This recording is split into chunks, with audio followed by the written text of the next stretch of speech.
During my childhood, I eagerly looked forward to summer vacations, and the highlight of those breaks was often attending summer camps. However, there was one particular summer camp experience that I can never forget, as it turned into a spine-chilling memory filled with twists and mysteries. This unsettling incident took place back in 2010 when I was a curious and adventurous 14-year-old. My destination was a remote summer camp nestled amidst the serene mountains, not too far from my uncle and aunt's house. It was my uncle who had arranged for me to be picked up from the campsite, which was conveniently close to their home. The camp organizers had communicated the plan to my uncle, and everything seemed well coordinated.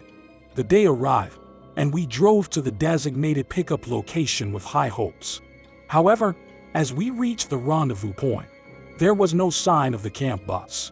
We waited, growing increasingly frustrated as time passed. But there was no sight of the bus or its occupants. My uncle, as patient as he could be, finally made a tough decision to leave me there and return home.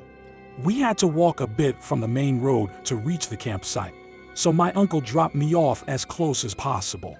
As we arrived at the campsite, a sense of unease began to creep in. The atmosphere was eerily quiet, and all the children sat in a perfectly formed circle, their eyes fixed on me with unsettling, intense stares. Determined to make the best of the situation, I tried to start conversations with a couple of them, but my attempts fell on deaf ears. It felt as if they were collectively observing and judging me in silence. Suddenly, one boy, who had been sitting in the circle, stood up with a grim expression.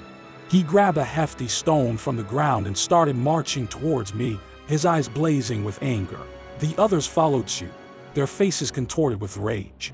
I was utterly terrified and began to call for the camp organizer, but to my dismay, he remained conspicuously absent.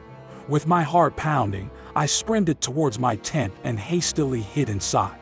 The campsite fell silent, almost too silent, as if it had been deserted. Darkness descended quickly as the sun disappeared behind the mountains. Just a short distance away from my tent, I witnessed a girl frantically digging into the ground. Summoning my courage, I approached her cautiously. She seemed to be in a trance-like state, her hands relentlessly excavating the earth. I asked her who she was and what she was doing, and her response sent shivers down my spine. She was digging my grave. My fear reached a new level, and I scrambled away from her as fast as I could. I couldn't fathom what was happening at the camp. The only thought that remained in my mind was to call my uncle and aunt and have them come back to pick me up. As I made my way to the camp organizer's tent to use his phone, he was nowhere to be found. Then, an unexpected push from behind sent me tumbling into the tent.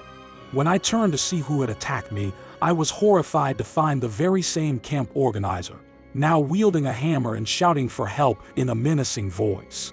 My mind was paralyzed with fear, and I closed my eyes in anticipation of the worst. Moments later, when I dared to open my eyes again, I found myself outside my tent.